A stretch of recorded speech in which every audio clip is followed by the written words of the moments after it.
Good morning. We've got winter weather advisories posted for everyone. They're in effect to the west this morning where that wintry mix is starting to get in. It goes into effect at noon in Springfield and areas to the east. We're already starting to find a light wintry mix in Joplin, getting some reports of some light snow in Monette. Nothing in Springfield yet. We still have the cloud cover, but we're finding this wintry mix starting to pull eastward, and we'll continue to do that as we head through the morning. Temperatures at and just above freezing along I-49. That's why we've got the reports of the sleet and freezing rain. It's 28 in Springfield, 30 in Monette where it's snowing, 27 in Branson, and 24 degrees in Mountain Grove. So we're looking at least wet roads today, but with that mix and maybe some snow getting in there, they could be slick to slushy through the afternoon, at least in spots. Temperatures hover freezing, where we'll find that icy mix to start, then a cold rain. Again, that's why I think things can get a little bit slushy through today. So Futurecast continuing to pull it in. Look at all of the greens that's showing that cold rain, but then by tonight, temperatures get a little bit colder. We'll return to that wintry mix in spots through tonight and into tomorrow morning. Cold rain again tomorrow afternoon, but then late tomorrow, temperatures probably get cold enough for all snow going into Friday morning. So a glaze of ice down, some higher totals possible to the east and southeast of a 10 to 2/10 of an inch, a dusting of snow for most of us, maybe some higher totals up to the north and to the west. Again, we're looking at that wintry mix to cold rain this afternoon and into tonight. Same thing on Thursday. Then we change to snow, maybe a chance of snow on Friday. Expect the roads today to be wet, slick, and slushy. Watch out for some black ice. Joe, Lauren. We have a tech report for you now. Your smartphone, of course, connects you to the rest of the world, but experts are saying it can be one of your biggest vulnerabilities. That's why Color 10's Nija McDonald met with an expert to learn ways how you can outsmart those hackers. Nija, what'd you find out? Well, good morning, Lauren and Joe. Hackers are constantly at work all over the world at all times. In fact, statistics show a hacking attack occurs every 39 seconds. Now, scammers often use text messages or emails to trick you into giving them your personal information. However, tech expert Dr. Shannon McMurtry says companies will generally invite you to their website to complete or update important info. Now, McMurtry says it's not a bad idea to have a throwaway email for things like coupons and store promotions. He says good cyber hygiene also includes not using the same password for every account and keeping your software up to date.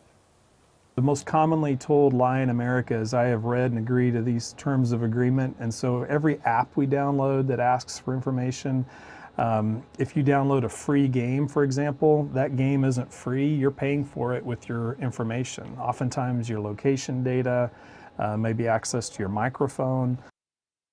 Yeah, and I feel like some people can fall for a very craftily worded email, you know what I mean? I'm also really bad about remembering different passwords. Yeah. I don't know if you guys know, there's actually an app called LastPass that will auto-generate passwords for you with all sorts of characters and numbers and then save them. So Professor McMurtry recommended that actually. He said that, you know, you need to have a different password for every account, but there's also an easy way to do that. And he mentioned apps like that can help you, and it'll stay on your phone and it's locked.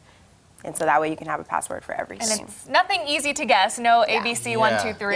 Yeah. That's important to do, and especially now, there's just however many apps I have on my phone, at least half of them all require some password of some sort, you know what I mean? Absolutely. Nija, thank you for the tips this morning. All right, thank you, Nija. Moving on now, new this morning, the Marionville School District has canceled classes for today after a late-night fire caused damage to a middle school classroom. Fire crews responded to the school around 9:30 and found the fire and were able to contain it to just one room. The cause right now is under investigation. In your medical news, pregnant women in Springfield now have more delivery options, especially for low-risk pregnancies. Mercy Hospital hosted an event yesterday to meet a midwife. The specialty nurses are present during labor and generally provide more personalized care. The program began in 2017, and now Mercy has 4 certified nurse midwives. A mom who was at the event, Jenny Phillips, has 9 kids and used midwives for 8 of them.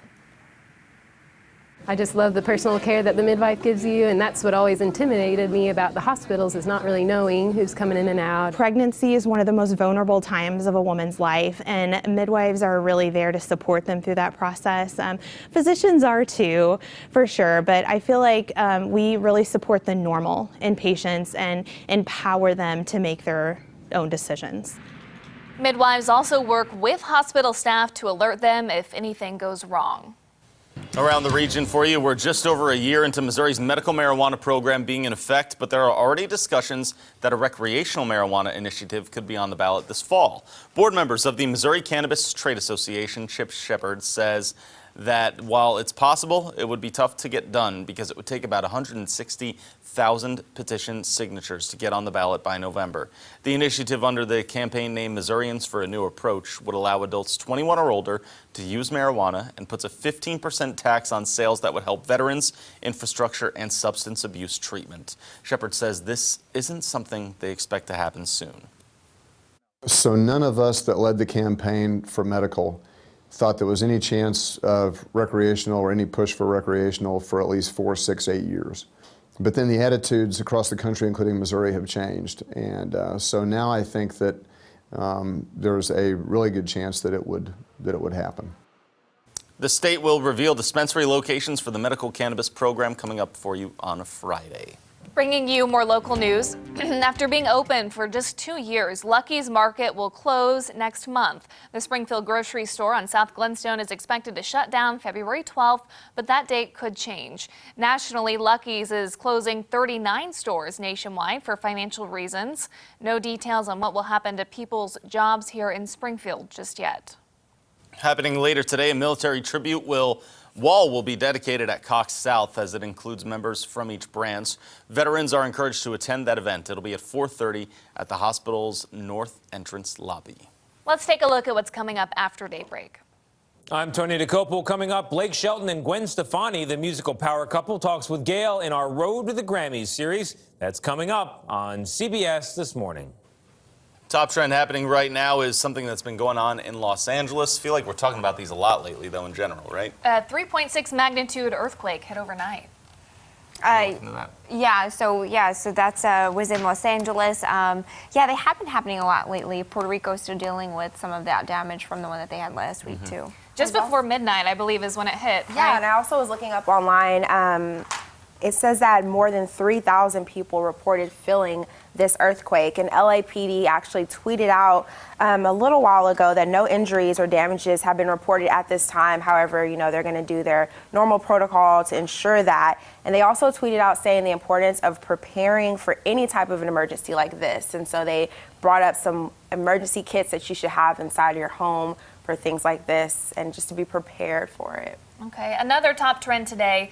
President Trump, of course, his impeachment trial happening back here while he's in Davos, Switzerland for a last day at doing the economic forum. Yeah, he took a press conference and held one about an hour and a half ago. Paula Reed from CBS News was there, and he has said in that press conference he will, quote, leave it to the Senate to decide whether to call witnesses in the impeachment trial. He said it doesn't matter to him whether it happens or not, but there was the talk about the White House possibly using executive power to forbid witnesses from being allowed right there. And that will resume this afternoon at 1 p.m. I also saw him tweet about the economic conference, saying that there are a tremendous amount of companies and jobs coming to the U.S., saying it's the hottest economy in the U.S. that we have. So didn't really elaborate which companies, but I'm sure once he gets back here, we'll learn more about that. All right, so all things to look out for right now as he'll wrap up there this morning and then head back to Washington, D.C. As we head out the door this morning, though,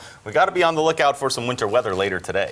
Yeah, we're starting out dry in Springfield right now, but we're starting to find that wintry mix get into our western counties. An icy mix or a cold rain this afternoon into tonight and then again tomorrow. It could all exit as some snow on Friday, and then we stay chilly on Saturday. All right, thanks for starting off your morning with us as we take a live look out in Springfield. We'll see you back here for more news and weather at midday. Switch over to Ozarks Fox AM in the meantime.